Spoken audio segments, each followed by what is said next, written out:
Study IQ IAS, आपका selection हमारा mission.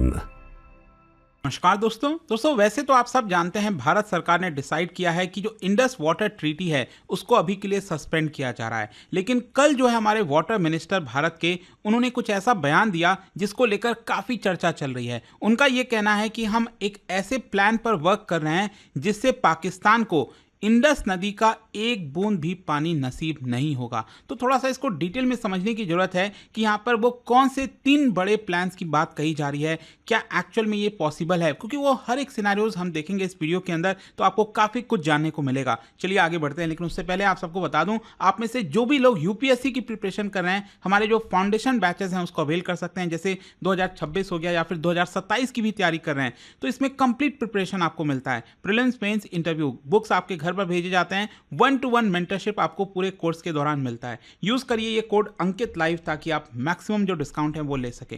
चलिए शुरुआत करते हैं। देखिए यहां पर जो स्टेटमेंट दिया गया है भारत के जल शक्ति मिनिस्टर CR पाटिल के द्वारा, और देखिए उनका कहना है not even a drop of water will go to Pakistan. तो कहीं ना कहीं जो स्टेटमेंट भारत के द्वारा दिया गया है ये एक हिस्टोरिक और कन्फ्रंटेशनलिस्ट आप कह सकते हैं भारत का शिफ्ट है टुवर्ड्स इंडस वाटर ट्रीटी। और ये जो डिसीजन हम सब जानते हैं वो तब आया है जब पहलगाम में एक बड़ा आतंकी हमला किया गया जिसमें कई मासूमों की जानें गई हैं। तो अब भारत कहीं ना कहीं जो अपना जियोपॉलिटिकल स्ट्रैटेजी है उसमें एक बड़ा बदलाव कर रहा है और वाटर को एज अ लीवरेज की तरह इस्तेमाल कर रहा है ताकि पाकिस्तान के ऊपर प्रेशर बनाया जा सके। देखिए इसके बारे में हम और जानेंगे, लेकिन जल्दी से एक बार एक ओवरव्यू ले लेते हैं इंडस वाटर ट्रीटी के बारे में। देखिए 1960 में साइन किया गया था, आप सब जानते ही होंगे। अभी तक वर्ल्ड बैंक इसका मीडिएटर था और साथ ही साथ इसमें जो रिवर्स एलोकेट किए गए, देखिए इसमें ईस्टर्न रिवर कहा जाता है और वेस्टर्न रिवर। ईस्टर्न रिवर मतलब जो रवि, ब्यास, सतलज, ये जो 3 नदियां हैं यहाँ पर,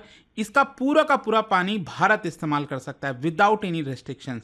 और जो वेस्टर्न नदियां हैं इंडस, झेलम और चेनाब, तो ये जो 3 नदियां हैं वेस्टर्न रिवर्स, वो पूरा का पूरा पानी पाकिस्तान इस्तेमाल करेगा। हाँ, इसमें यह चीज है कि इसके जो पानी का फ्लो है वो बिना रोके भारत थोड़ा बहुत इरिगेशन और हाइड्रो पावर के लिए इस्तेमाल कर सकता है, लेकिन हाँ ध्यान रखना है इसका जो पानी का फ्लो है वो नहीं रुकना चाहिए। अब देखिए यहाँ पर इंडस वाटर ट्रीटी का ब्रेक होना, सस्पेंड होना, ये अपने आप में बड़ी बात है। इसका कारण मैं आपको बताता हूँ। 1960 में साइन हुआ, उसके बाद भारत और पाकिस्तान के बीच में कई सारे युद्ध हुए हैं। 1965 का वॉर, 1971, फिर 1999 का कारगिल वॉर, और उसके बाद आपको पता है यहाँ पर कई ऐसे टेरर अटैक्स भी किए गए पाकिस्तान के द्वारा, चाहे वो मुंबई वाला हो 2008 में, फिर पुलवामा वाला हो गया 2019 में। तो इस तरह के इतने सारे इंसिडेंट्स हुए, इतने सारे वॉर्स हुए, उसके बावजूद भी ये वाला जो ट्रीटी था ना, ये अभी तक ब्रेक नहीं हुआ था। ये पहली बार आपको देखने को मिलेगा अभी तक इतिहास में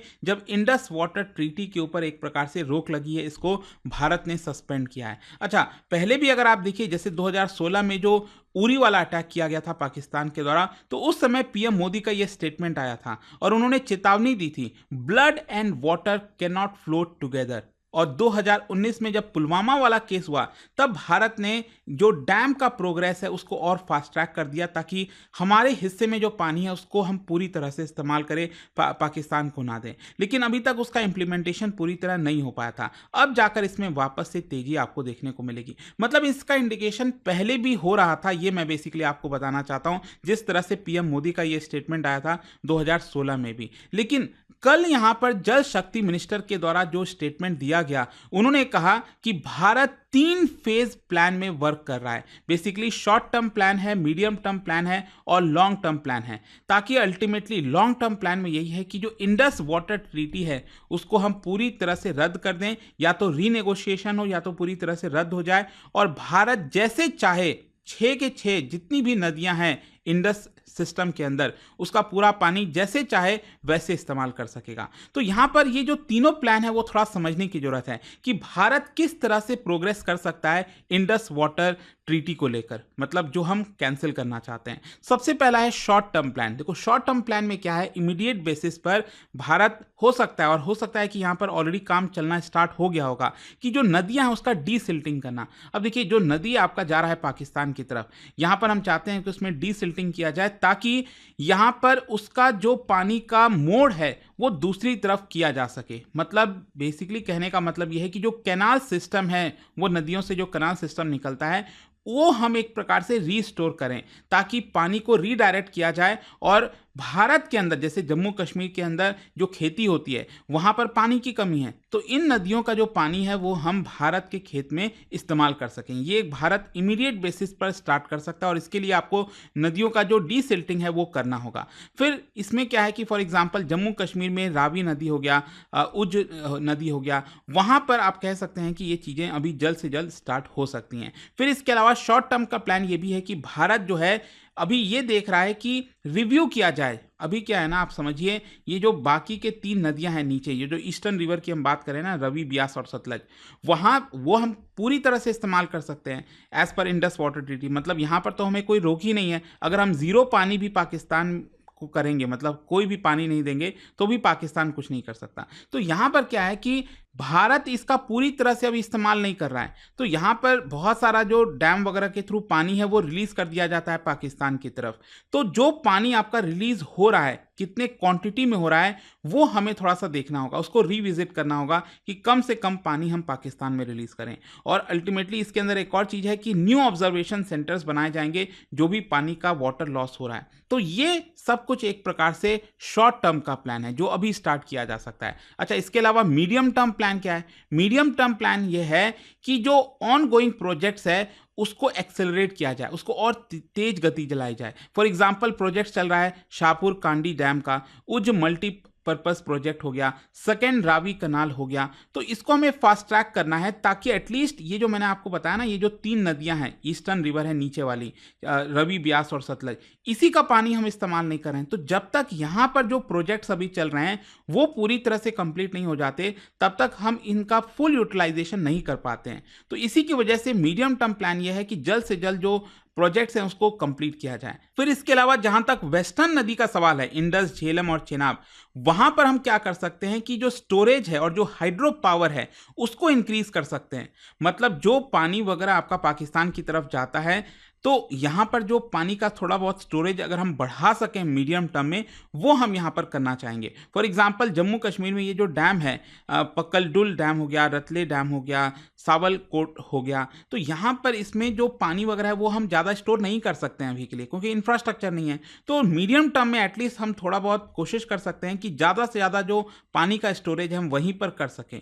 फिर इसके अलावा यहाँ पर यह भी है कि एक्सटेंसिव प्लान है ताकि पंजाब और जम्मू कश्मीर को इरिगेशन का और ज़्यादा एक्सपेंशन मिले।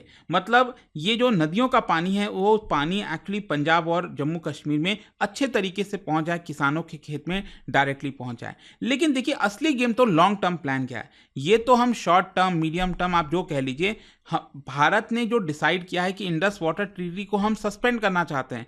तो अगर भारत चाहता है कि ये पूरी तरह से खत्म हो जाए, तो लॉन्ग टर्म प्लानिंग में यही होगा कि भारत जो मैसिव रिजर्वायर्स होते हैं, जो बड़े बड़े डैम्स होते हैं, कैनाल का नेटवर्क होता है, वो बनाएं।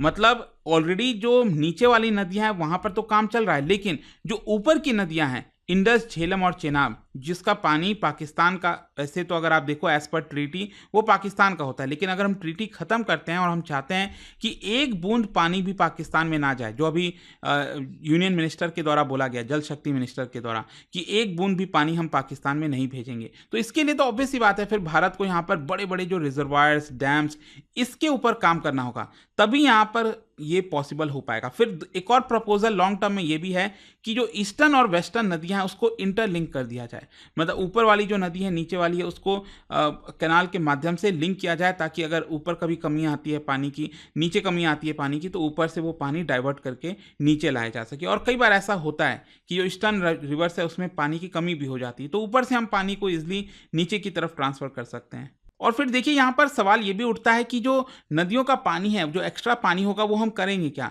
तो भारत ये कर सकता है कि जो एक्सेस वाटर है उससे हम इलेक्ट्रिसिटी ज़्यादा प्रोड्यूस करें, और वो इलेक्ट्रिसिटी हम एक्सपोर्ट भी कर सकते हैं नेपाल को, भूटान को। तो अल्टीमेटली आपको समझना होगा कि लॉन्ग टर्म प्लान काफ़ी बड़ा, मतलब बड़े नज़रिए से, लंबे नज़रिए से देखा जाता है। लेकिन क्वेश्चन अब यहाँ पर यह है कि अभी क्यों भारत ने ये अभी क्यों डिसाइड किया, इसका स्ट्रैटेजिक कॉन्टेक्स्ट क्या है? देखो, एक तो ऑब्वियस सी बात है, जो पहलगाम वाला टेरर अटैक हुआ, मतलब ये कहते हैं ना कि एकदम भारत भी परेशान हो गया कि पाकिस्तान मानने के लिए तैयार नहीं है। हमने बालाकोट स्ट्राइक कराया, उरी के बाद यहाँ पर सर्जिकल स्ट्राइक कराया, तो उसके बाद भी इस तरह की चीज़ें हो रही हैं। तो अभी क्या है, पब्लिक का प्रेशर भी काफ़ी ज़्यादा बढ़ गया था। सिटीजन्स डिमांड कर रहे थे टफ एक्शन, और उसमें से इंडस वाटर ट्रीटी को सस्पेंड करना एक बड़ा एक्शन माना जा रहा है। फिर इसके अलावा मिलिट्री सेंसिटिविटी भी काफ़ी बढ़ गई। देखो क्या होता है ना कि ये जो पाकिस्तान है वो इंडस नदी वगैरह पर कुछ कुछ डैम बनाने की कोशिश करता है, और वो जो इंफ्रास्ट्रक्चर बनाता है ना, वो भी कहीं ना कहीं आतंकवादियों के लिए संरक्षण का काम करता है, आतंकवादियों के लिए एक प्रकार से हेल्प का काम करता है। तो भारत चाहता है कि ये सारे इंफ्रास्ट्रक्चर, अगर पानी जाएगा ही नहीं, इंफ्रास्ट्रक्चर बनेगा ही नहीं, तो अगेन जो टेररिज्म है वो शायद उसमें उतने बड़े स्तर पर हेल्प नहीं हो पाएगी। और यहाँ पर आपको एक और चीज़ समझना है कि जो चाइना है उसने भी कई बार क्या किया है, हमारा जो ब्रह्मपुत्र वाला पानी है उसको रोका है। बड़े बड़े डैम्स, थ्री जॉर्जेस डैम और इस तरह के आपने कई सारे सुने होंगे। तो कहीं ना कहीं वो भी तो यही करता है कि यहाँ पर बड़े बड़े जो डैम्स हैं वो बनाता है एक प्रकार से। तो भारत भी कुछ उसी प्रकार से करने की चीज़ें कोशिश कर रहा है। अच्छा, इसका रिएक्शन क्या है पाकिस्तान की तरफ से? पाकिस्तान, आप समझिए, उनके लीडर्स का अगर आप बयान देखोगे ना तो वो एकदम बौखला रखे हैं, ऐसा हो गया है। मतलब दे आर लाइक कि अगर भारत ने थोड़ा सा भी पानी डाइवर्ट किया तो ये एक्ट ऑफ वॉर कहलाएगा, हम भारत पर हमला करेंगे। क्योंकि पाकिस्तान का आप समझिए 80 to 90% जो एग्रीकल्चर है वो अल्टीमेटली इंडस सिस्टम पर ही डिपेंडेंट है।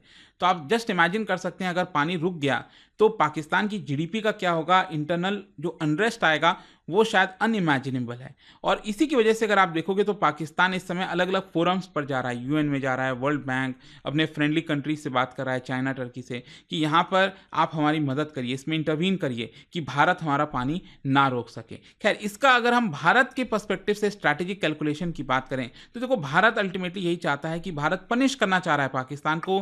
कहीं ना कहीं इसमें मिलिट्री कॉन्फ्लिक्ट तो है नहीं यहाँ पर, लेकिन ये मिलिट्री कॉन्फ्लिक्ट से भी ज़्यादा बड़ा है, आप समझिए, पानी। क्योंकि यही बोला जाता है ना कि आगे आने वाला जो युद्ध है वो पानी को लेकर ही होगा। और फिर साथ ही साथ भारत भी चाहता है कि अपना जो राइटफुल शेयर है पानी का वो एटलीस्ट कम से कम अच्छे से इस्तेमाल हो। लेकिन हाँ, इसके कुछ कॉन्सिक्वेंस भी हो सकते हैं, जैसे पाकिस्तान रिटेलिएट कर सकता है, वॉर के तरफ हम आगे बढ़ सकते हैं। फिर इसके अलावा पाकिस्तान दुनिया को दिखा सकता है कि हम जो इंटरनेशनल ट्रीटी हैं वो ब्रेक कर रहे हैं, जो कि नहीं करना चाहिए किसी को। फिर इसके अलावा यहाँ पर जो नेपाल और बांग्लादेश के साथ वाटर कॉपरेशन है उसमें थोड़ा बहुत इम्पैक्ट आ सकता है। खैर, जो भी है, लेकिन लास्ट में आपको एक चीज समझनी पड़ेगी, वो ये है कि देखो, भारत के द्वारा ये जो डिसीजन लिया गया है ना, इसका अभी आपको इमीडिएट बेसिस पर इम्पैक्ट देखने को नहीं मिलेगा, क्योंकि हमारे पास वो इंफ्रास्ट्रक्चर नहीं है ना कि हम उस पानी को रोक सकें। आप कैसे रोकोगे पानी को? इतनी बड़ी बड़ी नदियां हैं, नहीं रोक सकते हो। ज़्यादा से ज़्यादा 5 से 10% आप पानी को कैनाल के माध्यम से डाइवर्ट कर सकते हैं, जो मैंने अभी आपको बताया। तो अल्टीमेटली लार्ज रिजर्वायर्स बनाने पड़ेंगे, जिसमें वर्षों लग जाते हैं, इनफैक्ट कई बार दशकों भी लग जाते हैं, 1 दशक से ज़्यादा लग जाता है बड़े बड़े रिजर्वायर्स को बनाना। और इसको बनाना आसान थोड़ी है, इसको आपके लिए बड़ा सर्वे करना पड़ेगा, बड़ी फंडिंग चाहिए होगी, तब जाकर ये होता है। तो एट दिस पॉइंट अगर आप देखोगे तो भारत का ये जो कदम है ना, इंडस वाटर ट्रीटी को सस्पेंड करना, ये एक प्रकार का प्रेशर टैक्टिक आप कह सकते हो। साइकोलॉजिकल जो वॉर होता है ना, वो हम पाकिस्तान पर छेड़ रहे हैं। हाँ, लॉन्ग टर्म में देखना होगा कि अल्टीमेटली भारत क्या करता है, बट आई होप कि अच्छे से आपको ये वीडियो में समझ में आ गई होंगी चीज़ें। और जाने से पहले एक इंटरेस्टिंग क्वेश्चन है, बेसिकली यहाँ पर डैम्स के नाम लिखे हुए हैं और नदी के नाम लिखे हुए हैं, आपको बताना है कौन सा पेयर इसमें से करेक्ट है। और इसका जो राइट आंसर आप सब जानते हैं, मेरे इंस्टाग्राम पर तो मिलेगा ही, वहां पर अगर आप नहीं हो कोई बात नहीं, टेलीग्राम से ले सकते हैं इसका सही उत्तर। और जैसा मैंने आपको बताया, अगर आप यूपीएससी की तैयारी कर रहे हैं, हमारे फाउंडेशन बैच को अवेल करिए by using this code Ankit live to get maximum discount. Study IQ IAS, आपका सिलेक्शन हमारा मिशन।